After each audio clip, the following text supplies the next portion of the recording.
श्री शिवाय नमोस्तुभ्यम। दोस्तों, स्वागत है आप सभी का संसार भक्ति सागर में। आपने कई बारी अपने घर में देखा होगा, जो कार्य आपके घर में बनते रहते हैं वो थोड़े ही दिनों में उल्टा पुल्टा हो जाते हैं। जिस कार्य को भी आप शुरू करने जाते हैं उसमें आपको असफलता ही मिलती है और आपका कोई भी कार्य नहीं बनता है। आपके घर में हमेशा कलेश ही बना रहता है, कोई ना कोई परेशानी ही आती रहती है। आपके जीवन में जैसे पैसों को लेकर के कोई ना कोई समस्या आती ही रहती है। आपका घर का माहौल इतना नकारात्मक हो गया, वो परिवार को लेकर हो या किसी और चीज़ को लेकर के हो, आपके घर में हमेशा कलेश बना रहता है, धन संबंधी कोई परेशानी बनी रहती है। तो आपको क्या करना चाहिए? सुबह उठते ही आपको ये 2 शब्द बोलने चाहिए। आप देखेंगे कि आपके जीवन में और आपके घर में जितनी परेशानी है वो आपके घर से चली जाएगी। क्योंकि कोई भी ऐसा व्यक्ति नहीं है जो भोलेनाथ जी की कृपा ना पाना चाहता हो। और अगर किसी भी व्यक्ति पे भोलेनाथ जी का आशीर्वाद मिल जाए तो उस व्यक्ति का भाग्य ही खुल जाता है, उसको जीवन में कभी भी कोई दिक्कत नहीं आती है। वैसे तो अगर आप भोलेनाथ जी को प्रसन्न करना चाहते हैं तो 1 लोटा जल और बेलपत्र चढ़ाकर आप भोलेनाथ जी को प्रसन्न कर सकते हैं। भगवान भोलेनाथ जी का आशीर्वाद मिलने से उनके भक्त के जीवन में हमेशा चमत्कार होने शुरू हो जाते हैं। आपको सुबह उठते ही ये 2 शब्द बोलने हैं, तो आप देखेंगे कि भोलेनाथ की कृपा आप पर बनी रहेगी और आपके जीवन में जितनी परेशानी है वो दूर चली जाएगी। आपको बिना पूजा पाठ किए भी इसका फल प्राप्त होगा कि भोलेनाथ और माता गौरी अपने भक्तों पर हमेशा कृपा बरसाते रहते हैं। इन दोनों में से भी अगर आप किसी एक को भी प्रसन्न कर देते हैं, अगर आप एक विद्यार्थी हैं या आप छोटे हैं तो भी आप इस उपाय को कर सकते हैं। ये ज़रूरी नहीं कि आपके घर में जो बड़ा व्यक्ति है वही इस उपाय को कर सकता है, कोई छोटा व्यक्ति भी इस उपाय को कर सकता है।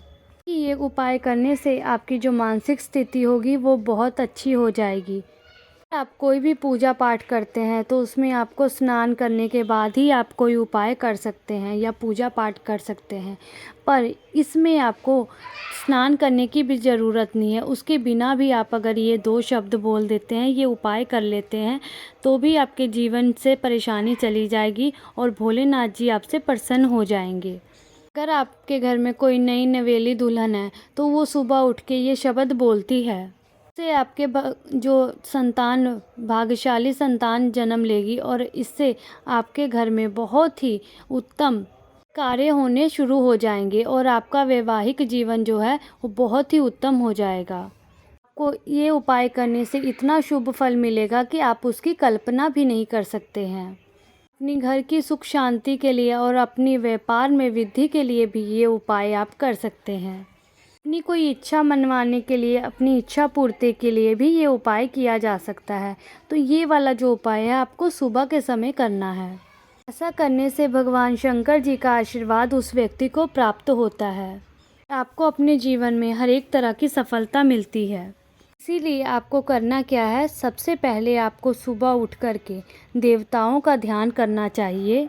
के बाद आपको देवताओं की पूजा का पाठ करने से ही आपको दिन की शुरुआत करनी चाहिए कि उसका आपको सही और शुभ फल मिले। आपको सुबह उठ करके क्या करना है, अपने दोनों हाथ जोड़ करके ये शब्द बोलना है। शब्द है ओम जू सह, ओम जू सह। ये महामृत्युंजय मंत्र है। इस मंत्र की कुंडली में कोई दोष है तो उसमें भी कमी आती है। इसके साथ ही आपको अपनी दोनों हथेलियों को जोड़ करके इस मंत्र का आपको जाप करना चाहिए। मंत्र है इस प्रकार से, करागे वस्त्रे लक्ष्मी, कर मध्य सरस्वती, कर मूले तू गोविंद, प्रभाते कर दशमन। आप चाहे तो ये दोनों में से आप कोई एक शब्द भी का जाप आप कर सकते हैं और अगर आप चाहे तो दोनों उपाय भी कर सकते हैं। इसका मतलब है हाथ के भाग में महालक्ष्मी, मध्य में सरस्वती और मूल में गोविंद का वास होता है। वो हमारे सारे कार्य बनाते हैं। यही शब्द बोल के हमें अपने दिन की शुरुआत करनी चाहिए कि हमारा जो समय है वो अच्छा जाए और हमारा जीवन भी अच्छा जाए। अगर आप ये करते हैं तो आपके जीवन की जितनी परेशानी होगी वो सब खत्म होंगी, सब खत्म होंगी, सब खत्म होंगी।